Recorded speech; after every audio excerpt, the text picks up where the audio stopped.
L'inclusion, qu'elle soit sociale, économique ou éducative, implique dans une société d'exclusion comme la nôtre la mise en branle de tout un ensemble de mesures traduisant des transformations visant la construction d'une société inclusive en levant les obstacles liés à l'accessibilité sur tous les plans environnemental, comportemental, économique, etc. Certains pas en ce sens ont été réalisés. Du chemin a été parcouru. Toutefois, beaucoup reste à faire pour parvenir à améliorer l'inclusion des personnes en situation de handicap en Haïti. Parmi les défis à surmonter, il faut citer manque d'accès à la justice, à un emploi décent, à la santé et à l'éducation. Manque de sensibilisation de la population pour le respect et la protection de tous les droits et spécifiquement les droits des personnes handicapées. Pour arriver à cette société inclusive, tout un ensemble de dispositifs doit être mis en œuvre. En ce sens, parmi les nombreuses mesures clés à envisager, le fonctionnement d'un centre pour inclusion en tant que centre de ressources techniques et matérielles au service des organisations locales des personnes en situation de handicap est une priorité.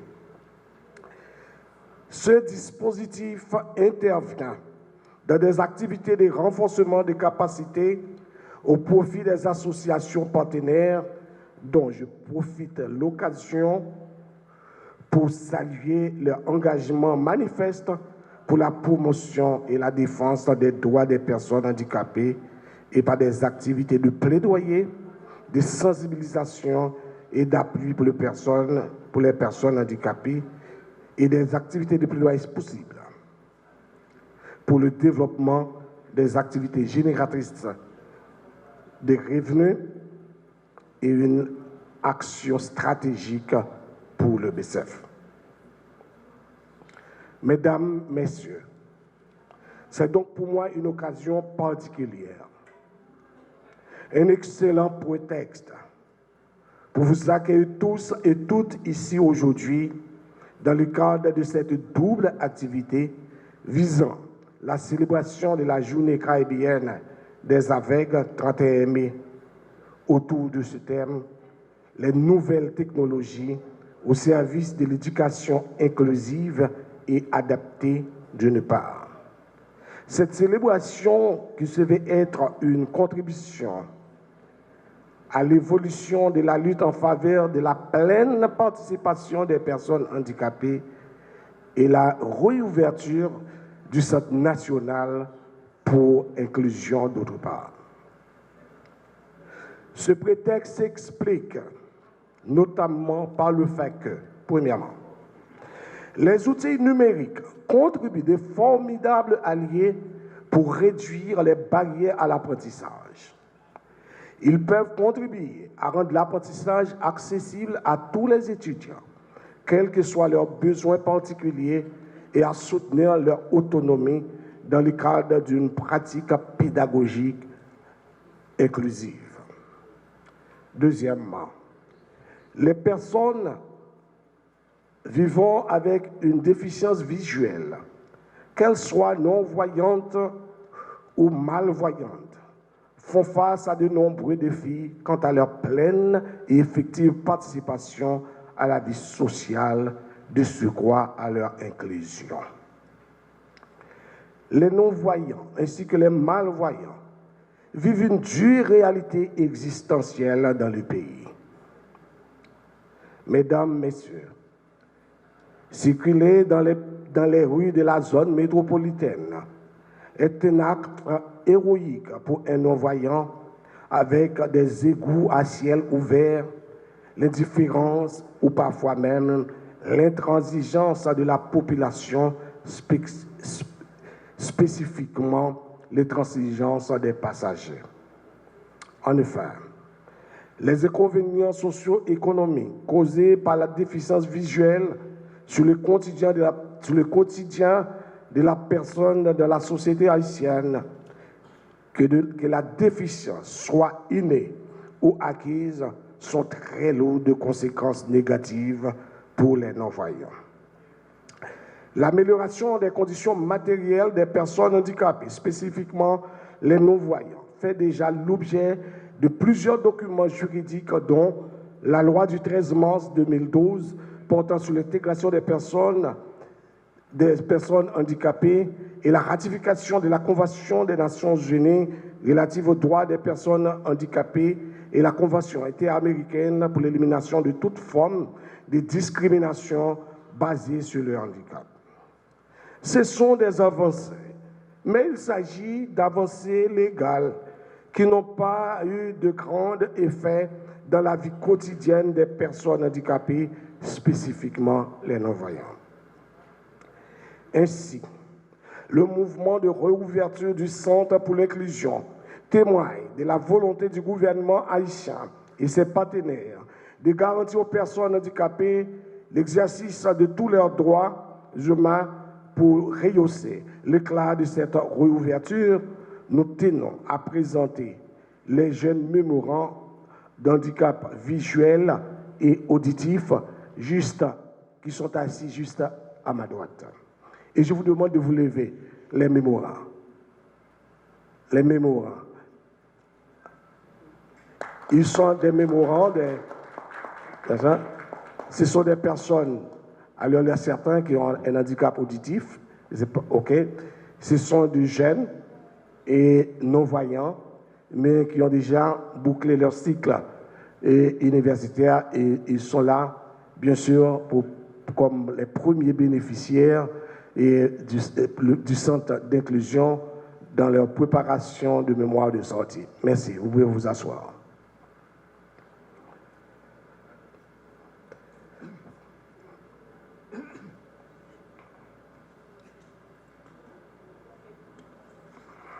Mesdames, Messieurs,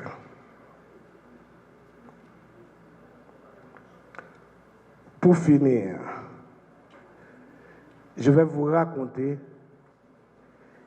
l'histoire de deux personnes proches de mon entourage.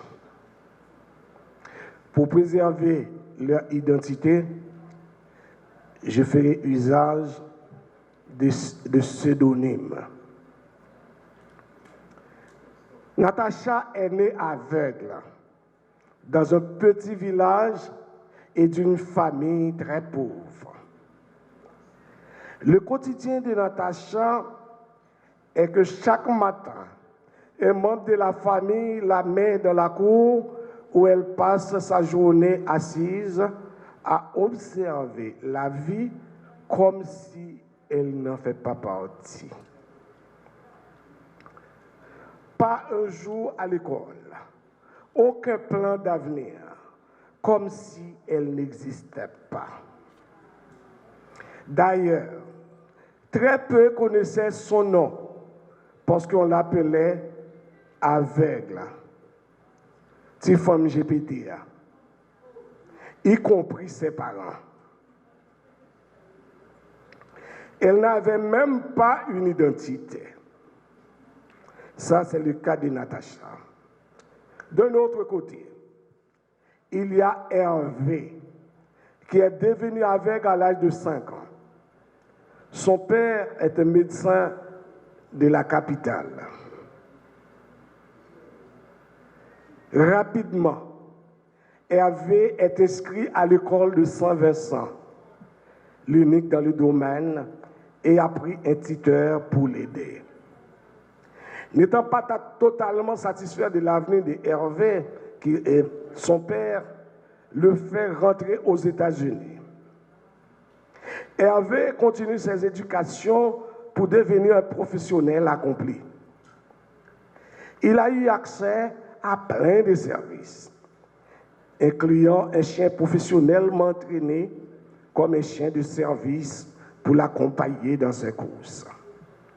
Aujourd'hui, Hervé est un professionnel qui vit sa vie normalement, alors que Natacha, alias aveugle, continue à attendre un miracle ou sa fin.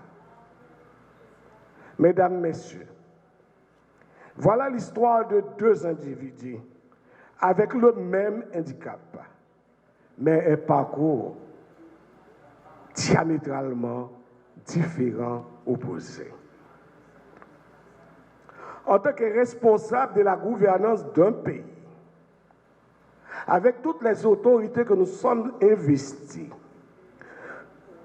nous pouvons ne pas pouvoir garantir la vue à tous nos concitoyens, mais nous pouvons sans aucun doute contribuer à ce qu'ils puissent avoir la vie.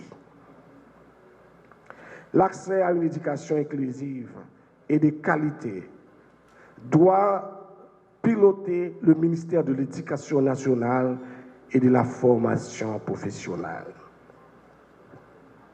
Éducation inclusive demeure un levier incontournable, la voie à prendre pour assurer une plus grande inclusion des personnes handicapées et construire une société haïtienne plus équitable, plus égalitaire, plus inclusive.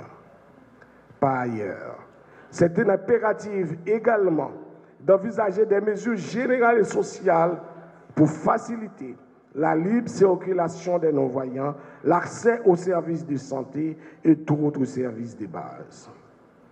Travaillons tous ensemble pour pérenniser les services du Centre pour l'inclusion afin qu'ils soient accessibles sur tous les territoires nationaux et accroître ainsi la participation effective des personnes handicapées dans toutes les sphères de la vie sociale